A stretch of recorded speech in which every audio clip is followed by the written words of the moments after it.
For the past 8 months, Tigray has been cut off from all basic services of electricity, health, banking, clean water supply, fuel and transportation. The all-encompassing blockade imposed on Tigray has reached a limit the lives of everyone living in the region. Following this incident, people with Tigray origin from all over the world met in Brussels to march and protest for justice and to stop the genocide in Tigray. They have requested to address the dire crisis of the people of Tigray are faced with the leaders who gathered for the 6th European Union-African Union Summit in Brussels, Belgium. The demonstrators called on the European Union and the African Union leaders to stop the support being given to the Abiy Ahmed's government and also to put pressure in order to lift the decision imposed on Tigray, which has put the lives of millions at the brink of humanitarian catastrophe. Moreover, they have also requested for the immediate withdrawal of Eritrean troops from Tigray's territories.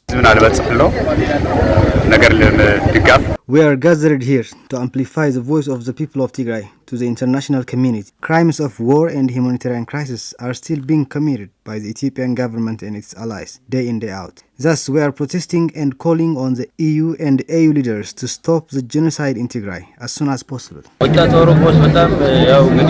The atrocities are being committed on. The Oromo people are also suffering from the daily massacres carried out by the Abiy Ahmed's government and its allies with the help of combat drones. I am from the Netherlands and I have joined this epic protest condemning Abiy Ahmed's government and its civil deeds. Jan Nissen, a professor of geography at Ghent University in Belgium, he is known to have documented the atrocities committed in different parts of Tigray, has also been part of the protest and addressed the issue at the summit in Brussels on Thursday, February 17, 2022.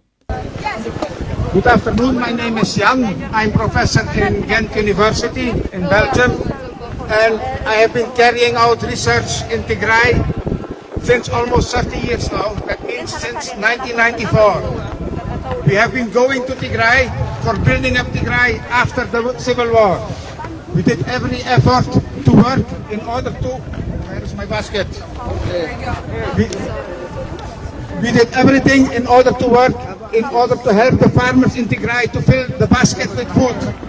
When I came there, the first time in Tigray, people were eating 2 times a day, because it was still very poor.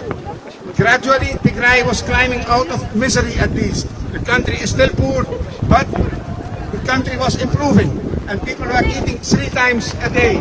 And we saw everything improving. I have been working very much for natural restoration, environmental restoration, and also there, the people in Tigray did a lot of improvements.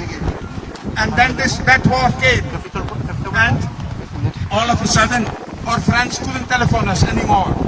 And then after some time we managed to get some contacts and people talking to their friends and the message came out and we hear very bad stories about massacres. We hear stories about girls and women being raped. The father of one of my best friends, he was an old man, he was not killed, but the soldiers came to his house and they kicked him. And it is ongoing and ongoing. My last telephone call to Mekele was on 27th of June. And people were so happy. Things were going to improve. That was the general feeling. But then now we see that people are starving. Tigray is cut off from the world. We cannot help the people in Tigray. And of course, when I speak to you like this is also how I speak to the international media. We are having millions and millions of suffering. The world is letting Tigray down. We almost see nothing in the media about Tigray anymore. And what we see is that still Tigray continues to be regreening.